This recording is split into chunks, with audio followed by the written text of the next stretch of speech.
Hello, my name's Ola, and I'm going to be reacting to Jaws 3D by Nostalgia Critic. This was recommended to me by Nancy Catone. Uh, yeah, this movie just sucks, and the 3D definitely does not help it any better. So let's see what Nostalgia Critic thinks about it. And if you want to like, comment, subscribe to my channel, you can. If you don't want to, that's fine too. Here we go.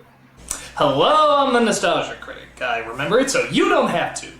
A lot of you might be wondering where I've been the past week. Well, there's an incident in Nevada. Many people injured. I can never go back. But I'm here now and ready to do the next review. What? 3D seems to be everywhere nowadays, doesn't it? But a lot of people forget that this used to be a very cheap gimmick before it became a very expensive gimmick. And probably its ugliest transition was in the 80s and 90s, where 3D wasn't really big money, didn't look that impressive, and to be honest, nobody really knows why it was around. And one of the movies that tried to take advantage of this relatively dead gimmick was Jaws 3, also known as Jaws 3D.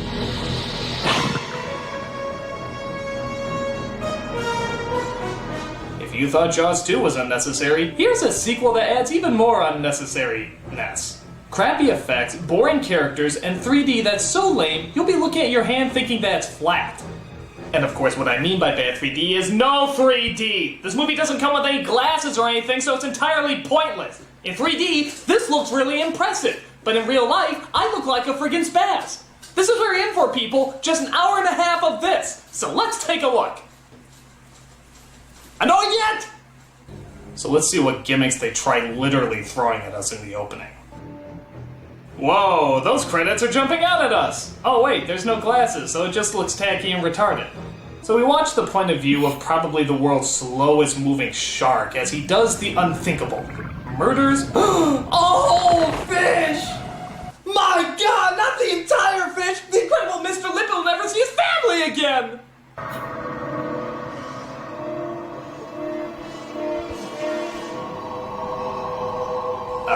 Next.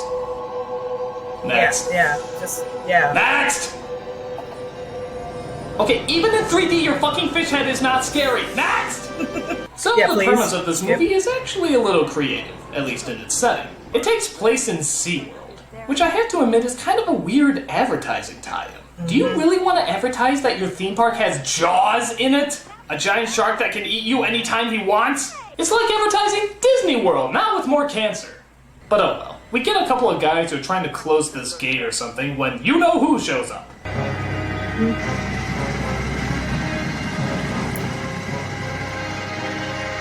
Oh, son of a bitch! Shark crossing, you a-holes! I thought you said those tracks were secure. Something's on the gate up. Better get Mike Brody out here. Actually, all joking aside, what did Jaws exactly do? I mean, I know he's a big shark, but does he just run around with a tool belt to stop opening gates? So this one guy decides to look at the problem at dusk, because, yeah, that's when you'll have the most amount of light, right? As he senses something bad in the water. Oh no, what could it be? I mean, fish! Yeah. But of course, Jaws shows up and naps the guy. Wow, I can just feel the fakeness leaping off the screen. So we cut to our main characters, played by Dennis Quaid and John Putch. They play the Brody brothers. That's right, the sons of the main character from the first Jaws movies. What relevance does this have to anything in the story? Look, a 3D arm! A 3D arm! Ooh! They're accompanied by their girlfriends, played by Leah Thompson and Beth Armstrong, who like to play games like Standoff, which involves two people lightly pushing each other with their palms. Truly a battle of strength and wit. Mike flies open.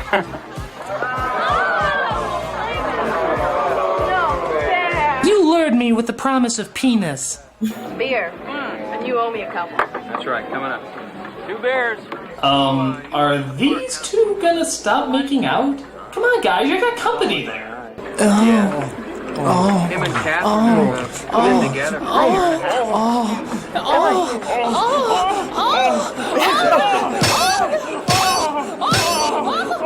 Why, Doug? Why?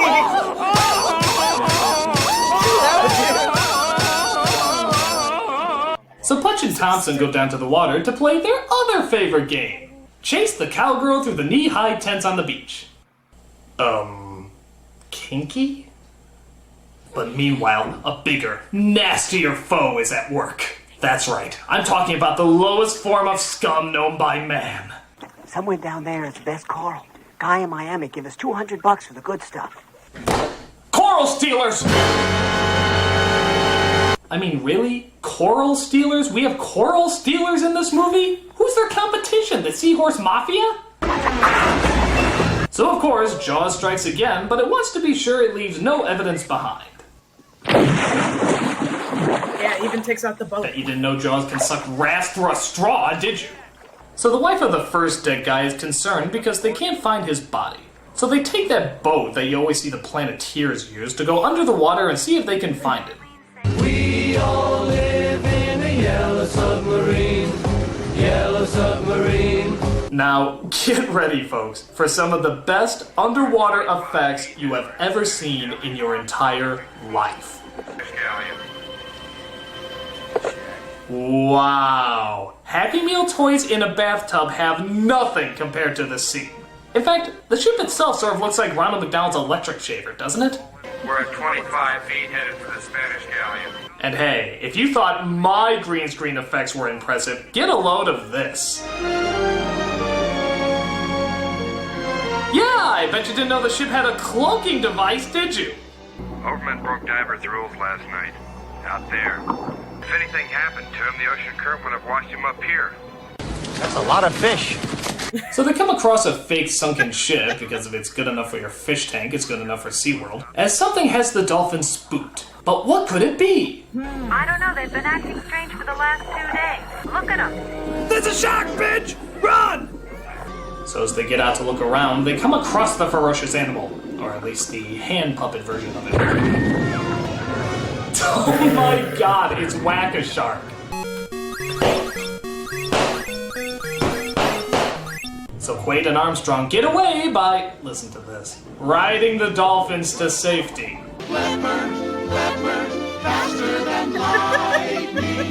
They replay the footage about 30 times to simulate a chase sequence as they finally escape.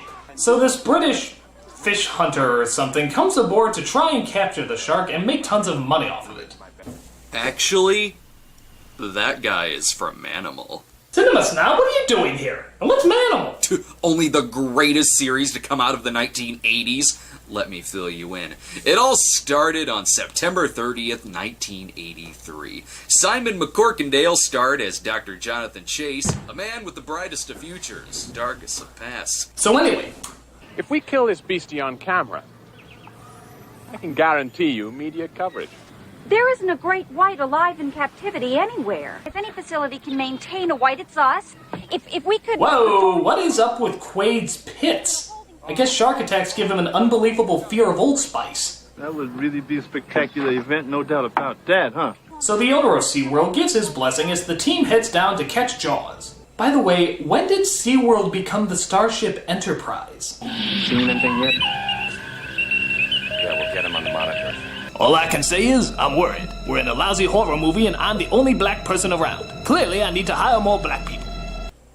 Manimal had the ability to turn into any animal that he damn well pleases. So they set out to hunt the beast and, oddly enough, they catch it.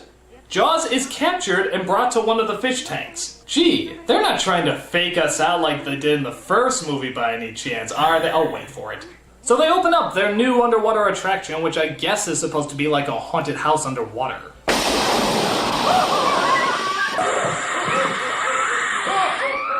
Oh, come on, that's not a ride, that's a hentai. There's no extra charge for this unique attraction. Our underwater tunnels are not only fun, but informative. You know what's funny how often I have to remind myself that this was shot in 3D? Because shots like that, they blend in so well to the story. Oh wait, no, they're awkward and stupid. Yeah. So, through some really confusing dialogue, I guess the shark dies because they put him in the wrong tank. Unfortunately, that doesn't distract the people from the dead guy who's floating in the water.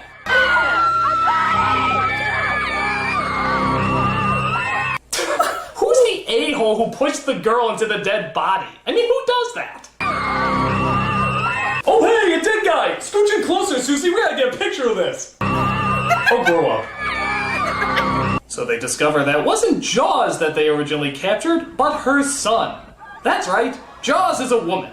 And hell hath no fury like a PMSing shark who wants revenge for her dead fishy.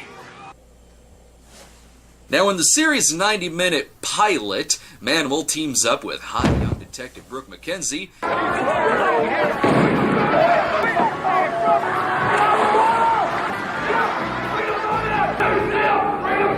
Jesus, try speaking English to them. Maybe then they'll listen.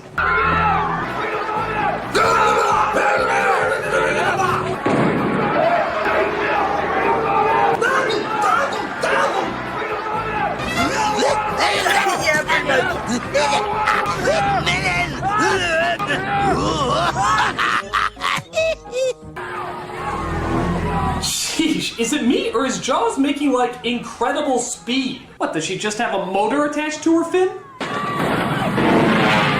So after not eating anyone, yeah, she just sort of looks at them. She decides that bumper boats are more to her liking, as she nips one of her victims. That's right, she nips now. Jaws isn't as much a savage killer as much as she is a light nibbler. But she makes up for it by trying to destroy the underwater haunted house.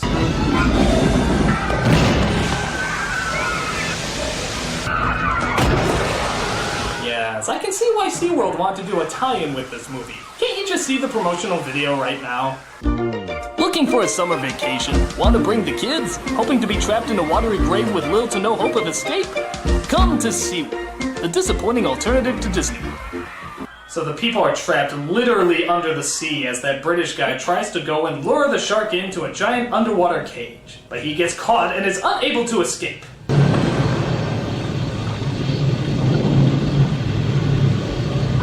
What? Is he trying to cast a spell on her? Expecto Patronum! Wait, you can't eat me! I'm British food! I taste terrible! So the British guy literally gets stuck in Jaws' teeth as her other row of teeth, which I guess are in her throat or something, finishes him off. His assistant doesn't take the news well.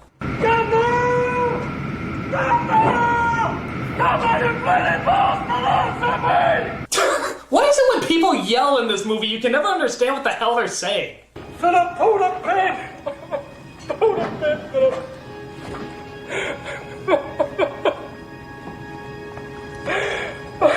No, that was real gripping. In that he was really gripping that ladder. You can't deny he was really holding onto that ladder. Catherine, what are you doing? I'm going down there. Are you crazy? He needs eyes in the back of his head, Calvin. Oh look, another black guy! I guess that gives Calvin a fighting chance to survive this movie, doesn't it? We got to see Manimal turn into a cat so he could peek down Ursula Anders's dress. So, even though she's in a giant metal cage, does that stop Jaws? Fuck no. She ripped through it like it was wet toilet paper. Good lord, nothing can stop this killing machine. Well, except maybe one thing. Chuck Norris! But even then, he'd have to be riding a shark just as big as Jaws. Riding a shark just as big as Jaws! So they finally get the people out, as I'm sure they reenact the audience's reaction of leaving this movie. Unfortunately, Jaws starts floating towards the base. Oh, and I don't mean swim, I mean float. Having actual movement would require another AA battery.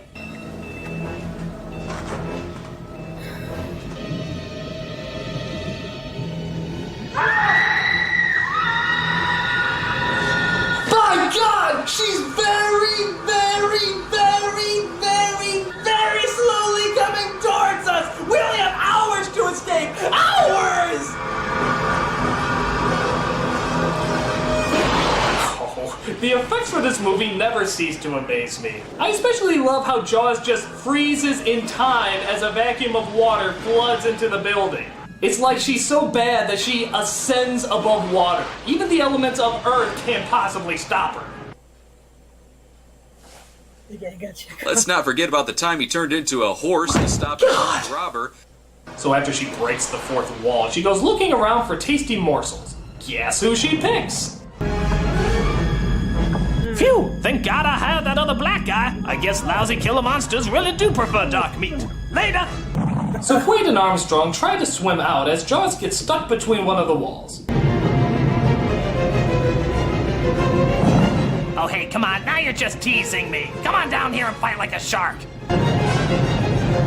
So I guess the British guy and the grenade are still in her mouth, and yet somehow she doesn't choke to death, as Quaid uses it to blow up the shark for good.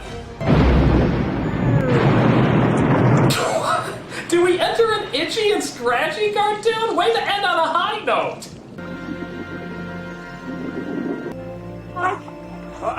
Mike! The dolphins! Yes, what about the dolphins? Those characters that play little to no part, but now we're suddenly concerned about. Yes, the dolphins make it out as well, which is funny because we don't really know if any of the people made it out alive or if they just drowned to death, but the dolphins are okay, and that's all that matters. Well, okay, no it isn't, but who cares? The movie's over. I'll take anything you throw at me. And that's Jaws 3D, or as I like to call it, shit. Not only are the special effects terrible, even if you had the 3D glasses, but the story is just ludicrous and the characters are so boring that there's literally nothing that can save it, even if it was in 3D. And that's all I gotta say about... You know, I wonder. Check them the again. series was canceled on December 17th, 1983 due to poor ratings, with it being put on NBC of Dallas. I'm the nostalgia critic guy remembering so Now, Simon McCorkindale's appearance in Jaws 3D marks only the second time that McCorkindale has been featured in something that has featured sharks and the Jaws theme. Now, am I saying that there's a scene from Manimal where he turns into a shark to go after a bad guy and it plays the Jaws theme? Yeah. That's exactly what I'm saying. What? Oh, yeah. Critic's right. This movie sucks. I'm like, oh my god, why? Yeah, anyway. I mean, what year did this movie come out? I mean, there were movies that came out even before this that had better effects than this. Like, anyway, yeah, that's it. That's my reaction to Jaws 3D by Nostalgia Critic. Everyone, take care of yourselves and each other, and I'll see you in the next one. Bye.